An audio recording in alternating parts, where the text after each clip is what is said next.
I recently had retirement celebrations and they left me feeling unexpectedly untethered. Hi, I'm Tanya, and welcome to another episode of Beyond the Threshold. In fact, this episode of Beyond the Threshold is late, mostly because of how untethered I've been feeling due to those retirement celebrations. I thought I had done the work, or crossed the threshold, so to speak.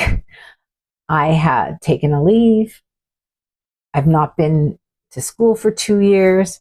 I created the distance. I faced my fear. But those celebrations made me realize how much of my identity is still woven in the role and how powerful it was to feel so loved and appreciated. And it made me realize that the threshold wasn't where I thought it was. I expected the shift to happen when I stopped showing up to school each day, and when I cleaned out my desk and cleaned out my classroom and said goodbye to colleagues.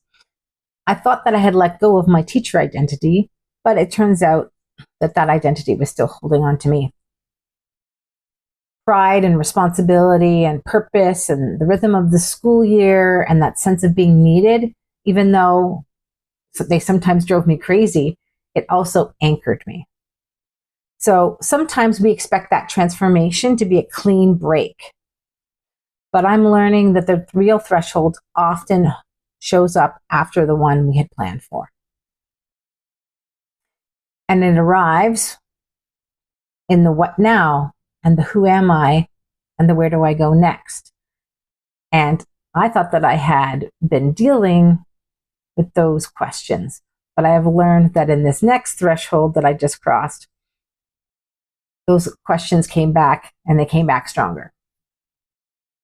So if you've ever walked away from a job or a relationship or a version of yourself and felt more lost than free, that's okay. In fact, I would argue that I thought that the lost came first and the free came second, but I think that for me anyways, it's been the opposite, that the free came first and now the lost is coming. And it's not wrong. We're just walking through the real threshold where it's messy and beautiful and uncertain. And it takes as long as it takes, longer than I would like, I think, but there you go. And it's okay to be untethered for a while or a long while.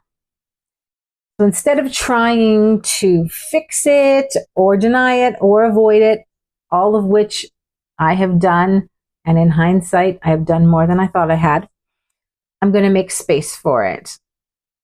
And again, I thought I had made space for it, but it turns out that I need more space and maybe for longer. So I'm going to really try to let the unraveling happen and allow the space and the time for that new great thing to arrive just when it's meant to. So if you're here as well, on the bridge or in the void between what was and what's next, welcome. And you're not alone. We're just beyond the threshold. And I'll see you Friday.